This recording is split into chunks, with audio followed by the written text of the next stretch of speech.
The great hall of the Galactic Council stretched for miles in every direction. Beings from thousands of worlds sat in their designated seats, watching the daily business of keeping peace across the galaxy. For 10,000 years, this system had worked. Wars were rare, conflicts ended quickly. The secret was simple: the doctrine of proportional response. When one species wronged another, the injured party could strike back with equal force. One destroyed ship for one destroyed ship, one dead soldier for one dead soldier. Then both sides would sit down and make peace. It was civilized. It was orderly. It worked. Chancellor Vorthok, of the Ethereal Dominion, adjusted his flowing robes and looked down at the newest members of the council. The humans sat in a small section near the back, still learning the ways of galactic politics. They had joined only 3 years ago, bringing impressive technology and what seemed like peaceful intentions. The humans were strange creatures. They walked on 2 legs like many species, but they were shorter than most council members. Their skin came in different colors, and they had hair that grew from their heads in various styles. What made them truly odd was how quickly they smiled and how often they asked questions about everything. "They seem harmless enough," muttered Ambassador Zelrix from the Crystalline Confederacy. His body sparkled in the chamber's light. "Though they do ask a lot of questions about our military procedures." Vorthok nodded. All new species went through this phase. They wanted to understand how the galaxy worked. The humans had been particularly interested in the doctrine of proportional response. They had asked many detailed questions about how conflicts were resolved. The current session was routine: trade disputes, border adjustments, and resource allocation requests. Nothing that would test the young human species. Vorthok almost felt sorry for them. Every species needed to face their first real conflict to truly understand their place in the galactic order. At the far end of the chamber sat the Zephyrian delegation. They were tall, proud warriors with gray skin and sharp features. Their empire was old and powerful. One of the founding members of the council, High Commander Krixtar, led their delegation, his military decorations gleaming on his dark uniform. The Zephyrians had always been aggressive, but they followed the rules. They understood the doctrine. The session was nearly over when an urgent message arrived. A council aide hurried to Vorthok's seat and whispered in his ear. The Chancellor's ancient face showed surprise, then concern. "Distinguished members," Vorthok announced, his voice carrying across the vast chamber. "We have received word of an incident in the Outer Rim. A Zephyrian patrol ship has engaged a human vessel." The chamber fell silent. First conflicts were always important. They set the tone for how a new species would interact with the galaxy. High Commander Krixtar stood from his seat. His voice was deep and commanding. The human ship was in disputed space. Our patrol followed standard procedures. The vessel refused to leave when ordered. On the human ship, Ambassador Chen Wei, the human representative, also stood. He was smaller than most beings in the chamber, with graying hair and calm brown eyes. "Could the commander please clarify what standard procedures means in this case?" Krixtar's expression showed mild annoyance. The human ship was warned 3 times to leave the area. When it refused, our patrol ship disabled its engines and weapons. The vessel was then destroyed to prevent interference with our operations. A murmur went through the chamber. This was normal procedure for the Zephyrians, but the humans were new. They might not understand. "How many humans were on the ship?" Chen asked. His voice remained steady, but something in his tone made Vorthok pay closer attention. "The vessel was a colony ship," Krixtar replied. "Our scans indicated approximately 50,000 beings aboard." The chamber erupted in shocked voices. 50,000 was not a small patrol ship, or even a military vessel. That was an entire population. Chen Wei's face showed no emotion. 50,000 civilians, including 15,000 children. "The ship should not have been in disputed space," Krixtar said firmly. "The loss is regrettable, but the humans violated clearly marked territorial boundaries." Vorthok raised his hand for silence. This was exactly the kind of situation the doctrine was designed to handle. "Ambassador Chen, the Council extends its sympathy for your loss." Under the doctrine of proportional response, humanity is entitled to retaliation in kind. You may select one Zephyrian vessel of similar size for destruction. After this, both parties will enter binding peace negotiations. This was how it always worked. The Zephyrians would accept the loss of one ship, the humans would feel justice had been served, and peace would be restored. Both species would learn to respect each other's boundaries. Chen Wei looked around the chamber. Every eye was on him, waiting for the standard response. "I need to consult with my government," he said finally. "Of course," Vorthok replied. "You have 24 standard hours to make your decision. The Zephyrian vessel will withdraw to neutral space to await your response." As the session ended, beings throughout the chamber discussed the incident in small groups. Most felt sympathy for the humans. Losing 50,000 people in your first galactic conflict was harsh, but it would teach them to be more careful about territorial boundaries. Krixtar approached Chen as the chamber emptied. "Human," he said, with what might have been meant as kindness. "Choose quickly. I have selected the battlecruiser, Death's Edge, for your retaliation. It is an old ship with a crew of 52,000, more than fair exchange." Chen looked up at the tall Zephyrian commander. 52,000 for 50,000. "You consider this fair?" "It is how things are done," Krixtar replied. "Your species will learn. After tomorrow, there will be no hard feelings between us. The doctrine ensures this." After the Zephyrian left, several other ambassadors approached Chen with advice. They explained how important it was to follow the doctrine, how it had prevented major wars for 10,000 years, how this incident, tragic as it was, would help humanity find its place in the galactic community. Chen listened to all of them politely. He thanked them for their advice and their sympathy, but his eyes remained cold and thoughtful. That night, Vorthok reviewed the incident in his private chambers. The humans had seemed peaceful during their 3 years in the council. They had asked many questions, yes, but they had never shown aggression. This would be a good test of their character. He did not know that in those 3 years, the humans had not just been asking questions. They had been learning, studying, planning, and what they had learned about the galaxy's idea of justice had convinced them that some things needed to change. The 24-hour deadline approached. Soon, the galaxy would discover what humans really thought about proportional response. The next morning, the Galactic Council chamber filled once again. Word of the human incident had spread throughout the galaxy. Many beings came to witness how the newest species would handle their first test under the doctrine of proportional response. Chancellor Vorthok took his place at the center of the Great Hall. He had overseen hundreds of such incidents during his long life. They always followed the same pattern. The wronged party would make their retaliatory strike, usually with some ceremony to show they took no pleasure in it. Then both sides would negotiate peace, often becoming allies within a few years.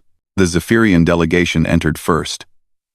High Commander Krixtar wore his full military uniform, with all his medals and honors displayed. He moved with the confidence of someone who had done this many times before. Behind him walked his officers, equally proud and certain of how the day would proceed. The human delegation was much smaller. Ambassador Chen Wei walked alone to his seat, carrying a single datapad. His simple dark suit stood out among the elaborate robes and uniforms of other species. His face showed no emotion as he prepared for the session. "The Council will now address the matter between the Zephyrian Empire and humanity," Vorthok announced.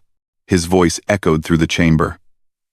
"Ambassador Chen, have your people reached a decision regarding proportional response?" Chen stood slowly. "We have, Chancellor." A murmur of approval went through the chamber. "Good. The humans understood the system." "High Commander Krixtar," Vorthok continued, "please present your vessel for retaliation." Krixtar stepped forward with military precision. The battlecruiser, Death's Edge, awaits destruction in the neutral zone. It carries a crew of 52,000 and has served the Zephyrian fleet for 300 years. The ship will not resist or attempt to flee. Our crew accepts their fate with honor. This was exactly how it should be done. The Zephyrians acknowledged their wrong and offered fair compensation. Their crew would die with dignity, knowing their sacrifice would bring peace. It was the civilized way. Vorthok nodded approvingly. Ambassador Chen, do you accept the Zephyrian vessel as fair exchange for your lost colony ship? Chen looked around the chamber. Thousands of alien eyes watched him, waiting for the standard response. The vessel is acceptable, he said finally. Excellent, Vorthok replied. He gestured to an aide who brought forward the ceremonial peace scrolls. These ancient documents had been signed after every proportional response for 10,000 years. After you complete your retaliation, both parties will sign the scrolls of binding peace. Your species will then be at peace forever. Several ambassadors nodded with satisfaction. The human ambassador from the pacifist coalition even smiled. Another conflict resolved without war. Another species brought into the civilized galactic community, but Chen raised his hand. I have one question about the procedures. Krixtar looked slightly annoyed. The procedures are standard, human. What is unclear? When our colony ship was destroyed, Chen said calmly. How long did the destruction take? The question seemed odd, but Krixtar answered anyway. 17 minutes. The ship's hull was breached in 12 locations. Atmospheric decompression occurred rapidly, and the civilians aboard had no chance to escape? The ship was not equipped for rapid evacuation of 50,000 beings. No colony ship is. Chen nodded. So, 50,000 people died over the course of 17 minutes. Men, women, children, elderly, all helpless to save themselves. The chamber grew uncomfortable. The human was focusing on details that most species preferred not to discuss. The doctrine worked because everyone agreed not to dwell on such things. Regrettable, yes, Krixtar said. I agree completely, Chen replied. Which brings me to my next question. How long will it take to destroy your battlecruiser? Krixtar seemed confused by the question. The ship will not resist. A focused attack on the reactor core should take perhaps 10 minutes, and the crew will have time to prepare for death, to send final messages to their families, to make peace with their gods. Of course, they are warriors. They will face death with honor. Chen was quiet for a long moment. The chamber waited. Finally, he spoke again. High Commander, your crew will have more consideration than you gave our civilians. Our people had no warning, no time to prepare, no choice in their fate. Your warriors, at least, no death is coming. The circumstances were different, Krixtar said, growing defensive. Your ship was in forbidden space. Space that was disputed, not clearly Zephyrian. Space where no warnings were posted in human languages. Vorthok sensed the conversation moving in a dangerous direction. Ambassador Chen, the details of the incident are less important than resolving it peacefully. Will you proceed with the proportional response? Chen looked at the Chancellor, then at Krixtar, then slowly around the chamber. Chancellor, I need one final clarification about the doctrine. When we destroy the Zephyrian ship, justice will be served? The debt will be paid? Exactly, Vorthok said with relief. One ship for one ship. 50,000 lives balanced against 50,000 lives. Perfect proportional response. And afterward, our species will be expected to live in peace? That is the way of the galaxy, the Chancellor confirmed. The doctrine ensures no grudges remain. Chen nodded slowly. Then I have humanity's answer. The chamber fell silent. This was the moment every species faced when joining the galactic community. The moment they proved they could be civilized. Humanity accepts the doctrine of proportional response, Chen said clearly. Relief flooded through the chamber. Another species brought into the fold. However, Chen continued, and the word fell like a stone into still water. We interpret the doctrine differently than you do. Confusion replaced relief. I do not understand, Vorthok said. You speak of one ship for one ship. We see 50,000 lives for 50,000 lives. Perfect proportional response. As you said. Krixtar stepped forward, anger beginning to show. What are you saying, human? Chen's expression remained calm. We accept that 50,000 Zephyrians must die to balance the scales of justice. But we reject your limitation to a single ship. The chamber erupted in shocked voices. This was not how the doctrine worked. This was not how civilized species behaved. The Zephyrian Empire will face consequences proportional to their crime. Chen continued over the noise. 50,000 lives demand 50,000 lives. No more. No less. Vorthok stood in alarm. Ambassador, you misunderstand the doctrine. Do we? Chen asked. You said perfect proportional response. You said 50,000 balanced against 50,000. We agree completely. Krixtar was now openly angry. You threaten the entire Zephyrian fleet? You are mad. We threaten no one who does not threaten us, Chen replied. But justice must be proportional. True proportional. Mathematical proportional. This is barbarism, another ambassador shouted. No, Chen said quietly. This is justice. The chaos in the council chamber took several minutes to control.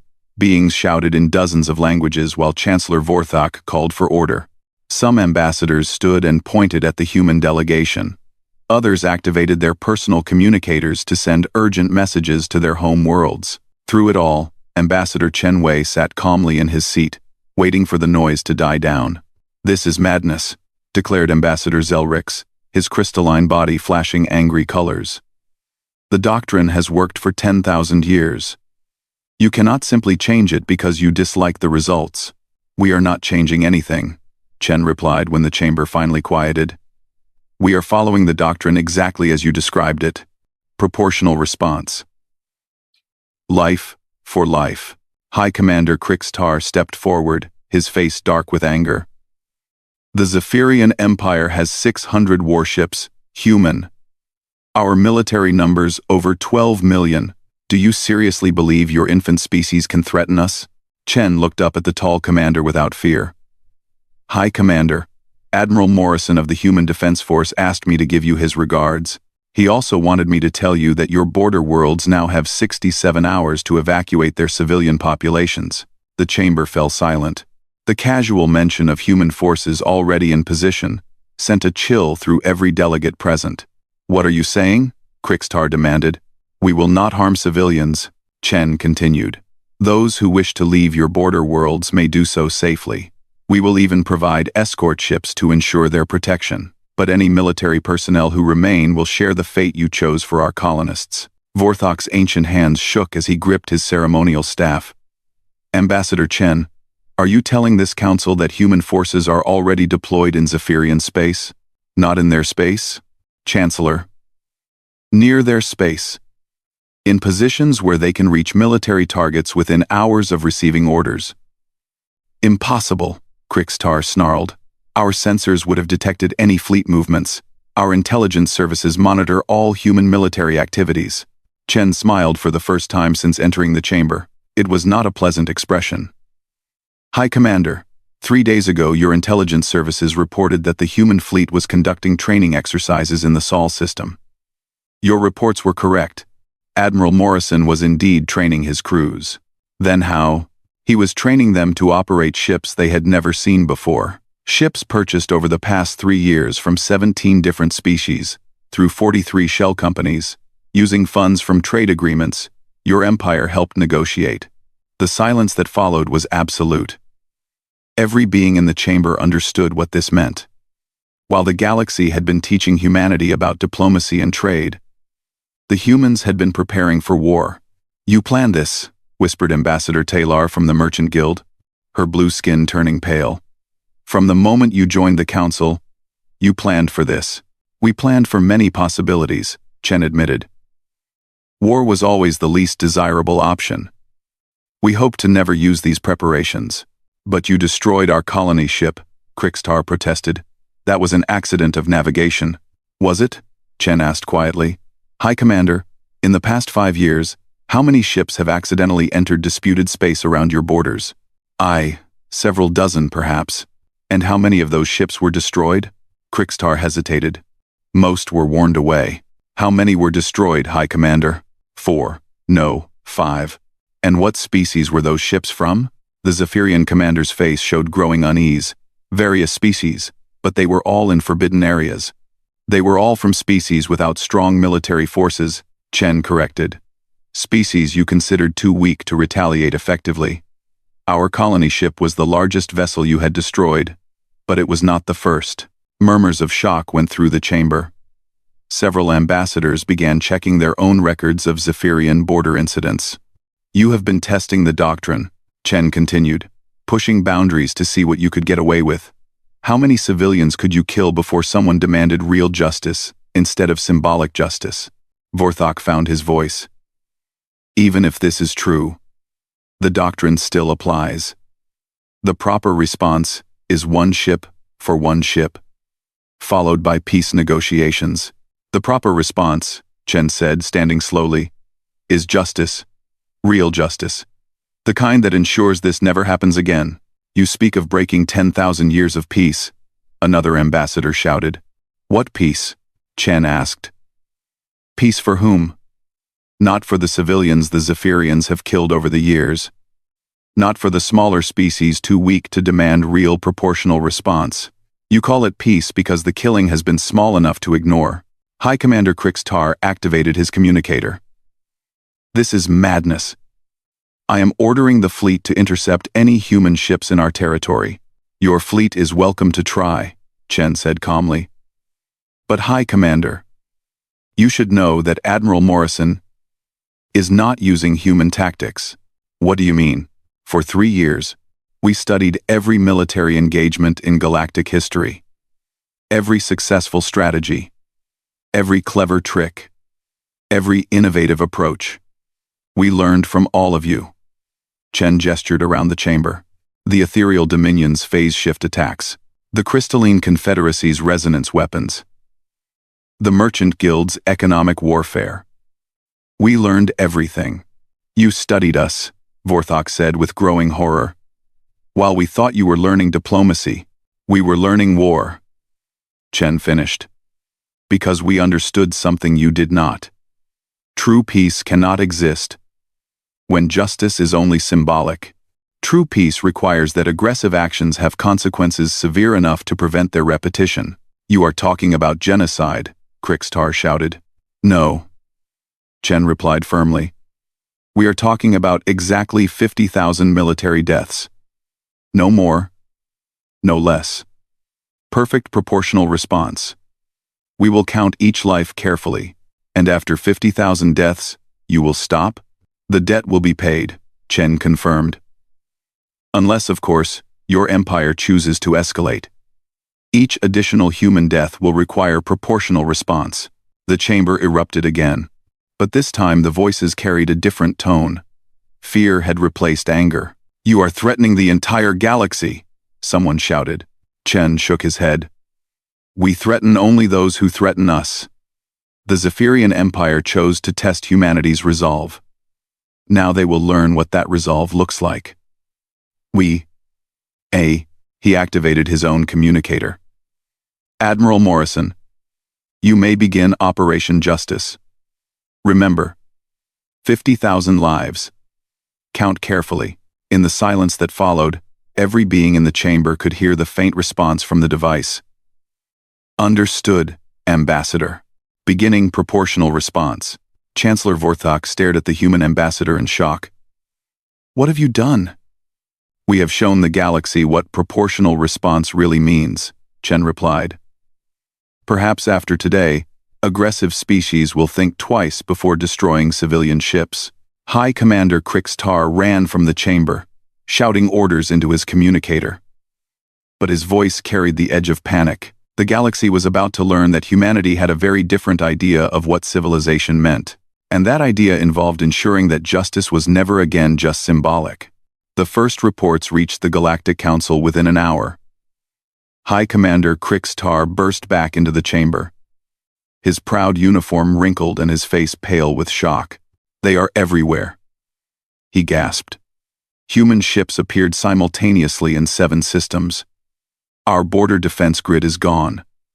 Completely gone. Chancellor Vorthak leaned forward in his seat. What do you mean, gone?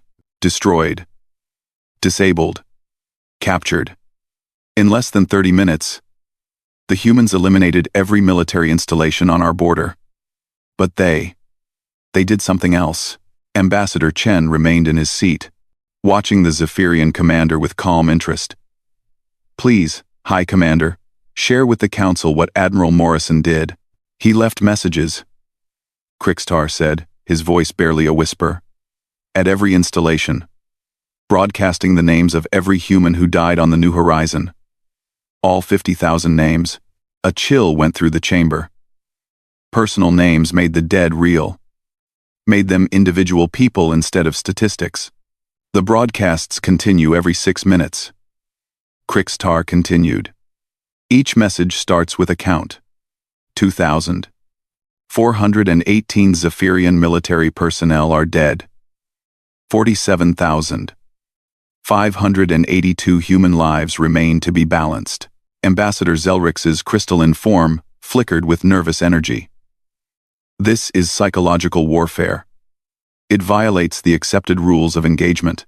What rules? Chen asked politely. The galaxy has had peace for so long that there are no current rules for warfare.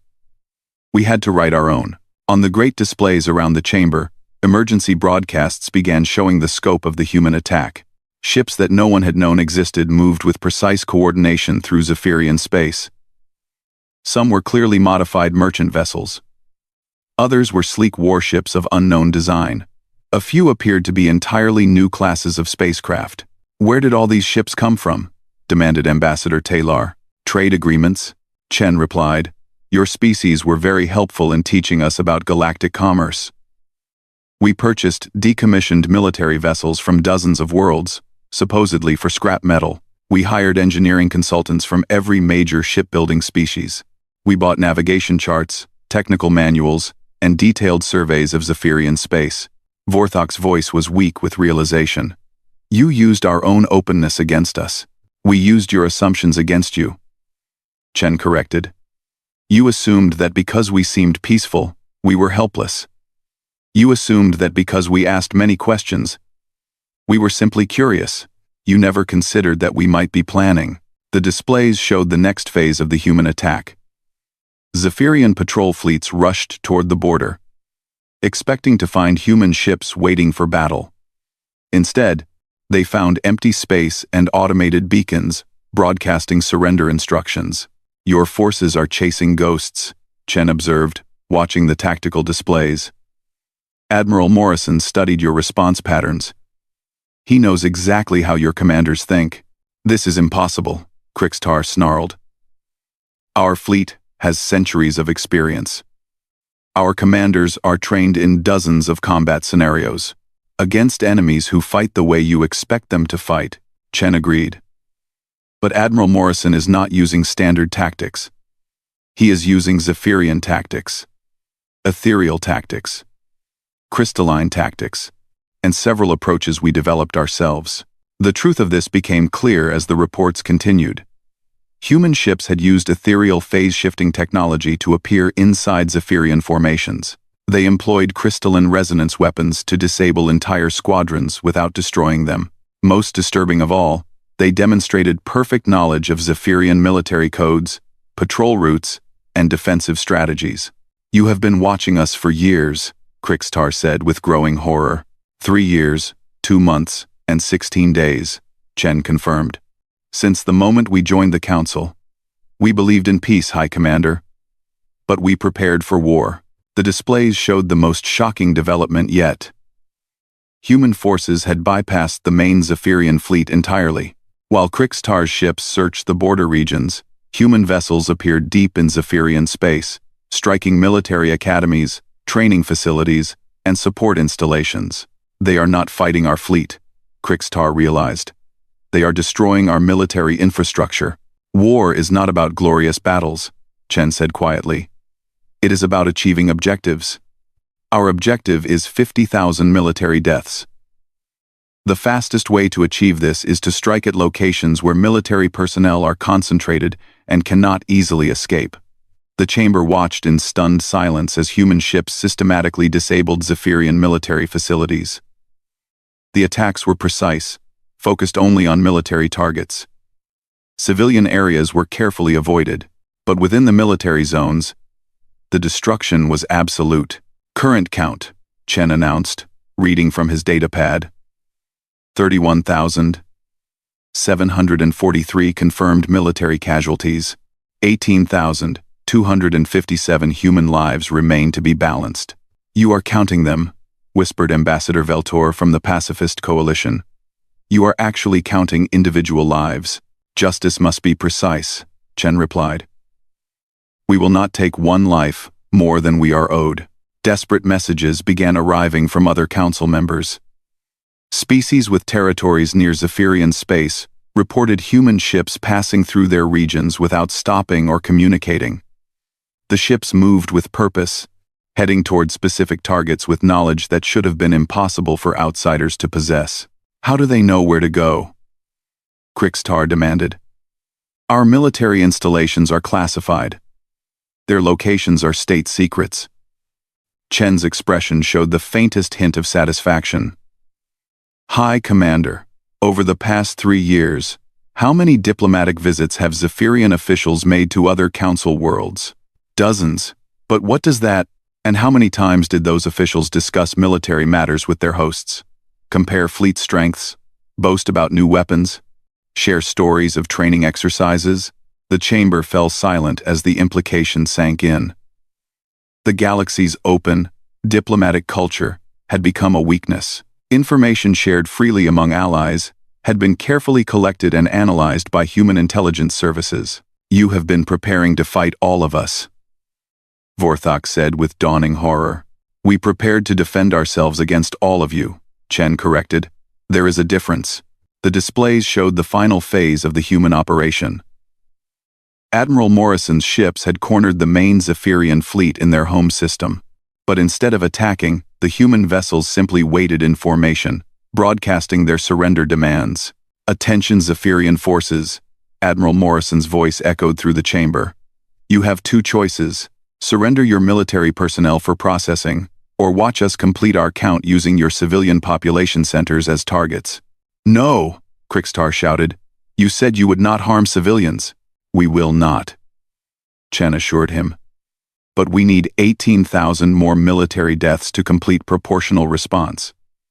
If your military forces will not face justice, we will be forced to seek them in the cities where they are hiding. The threat was clear. The Zephyrians could surrender their remaining military forces, or the humans would hunt them down wherever they tried to hide. This is terrorism, someone shouted. This is justice, Chen replied calmly. Precise. Mathematical justice. We are following the doctrine of proportional response exactly as the Council defined it. The final count came 6 hours later. 50,000 confirmed military deaths, Admiral Morrison reported. Proportional response complete. All human forces withdrawing to minimum safe distance. And just like that, it was over. The human ships simply stopped fighting and began to withdraw. They made no demands for territory or resources. They sought no further revenge. They had taken exactly what they were owed and no more. The galaxy stared in horror at what proportional response looked like when someone actually meant it. 3 days after the human fleet withdrew from Zephyrian space, the Galactic Council convened an emergency session. The Great Chamber felt different now. Conversations were quieter. Delegates sat further apart. The comfortable certainty of 10,000 years of peace had been shattered in a matter of hours. Chancellor Vorthok looked older than his considerable years as he called the session to order. The question on every mind was simple. What did they do now? Ambassador Chen Wei sat in his usual place, appearing completely calm. His small human delegation had not grown, but somehow they seemed to take up more space in the chamber. Other beings gave them more room, spoke more quietly around them. The Council recognizes the severity of recent events, Vorthok began carefully. We are here to discuss the future of galactic peace in light of recent interpretations of the doctrine of proportional response. We seize, end quote, Several ambassadors shifted uncomfortably. No one wanted to directly accuse the humans of wrongdoing. But no one could ignore what had happened either. High Commander Krixtar stood slowly. The proud Zephyrian looked broken. His empire's military had been devastated. Their confidence shattered. I request that the Council formally condemn humanity's actions as violations of galactic law. Which law? Chen asked mildly, not bothering to stand. The doctrine of proportional response clearly states, the doctrine states that the wronged party may respond with equivalent force, Chen interrupted. We did exactly that. 50,000 lives for 50,000 lives. Perfect proportional response. But not in the way it was intended, Krixtar protested. The doctrine does not specify how proportional response must be carried out, Chen replied. It simply requires that it be proportional. We followed the law precisely. 1. Ambassador Zelrix's crystalline form flickered nervously. The spirit of the doctrine, Chen cut him off, is to prevent future aggression by ensuring that aggressive actions have consequences. We believe our interpretation serves that spirit better than yours. Quote, murmurs of unease went through the chamber. The humans had not broken any written laws. They had simply refused to accept the galaxy's unwritten assumptions about how those laws should work. You have upset the natural order, declared Ambassador Veltor from the Pacifist Coalition. For 10,000 years, the doctrine has maintained peace through symbolic justice. You have replaced symbol with reality. Yes, Chen agreed simply. We have. Vorthok tried to regain control. Ambassador Chen, the Council must address the precedent your actions have set. If every species begins demanding literal proportional response, then aggressive species will think more carefully before attacking peaceful ones. Chen finished. We see this as an improvement. But the chaos? What chaos, Chancellor? The Zephyrian Empire has announced that their border policies will be reviewed to prevent future incidents. Several other military powers have quietly revised their rules of engagement. The galaxy seems more peaceful than before, not less. This was true, and everyone knew it. In the 3 days since the human attack, not a single aggressive incident had been reported anywhere in the galaxy. Species that had been pushing boundaries suddenly became very careful about their actions. You have changed everything, Vorthok said quietly. We have changed nothing, Chen replied. We simply demonstrated what the existing laws actually mean when someone takes them seriously. Ambassador Taylor from the Merchant Guild leaned forward. What you have demonstrated is that humanity possesses military capabilities far beyond what any of us suspected.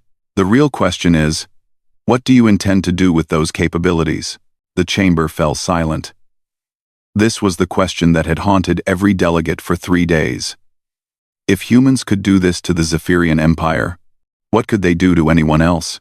Chen stood for the first time during the session. The Merchant Guild raises an important point. Many of you are wondering about human military strength. You are wondering if we will use it again. You are wondering if you are safe. He looked around the chamber, meeting the eyes of delegates from dozens of species. Let me be clear about humanity's position. We want peace, real peace. Not the pretense of peace that allows strong species to prey on weak ones.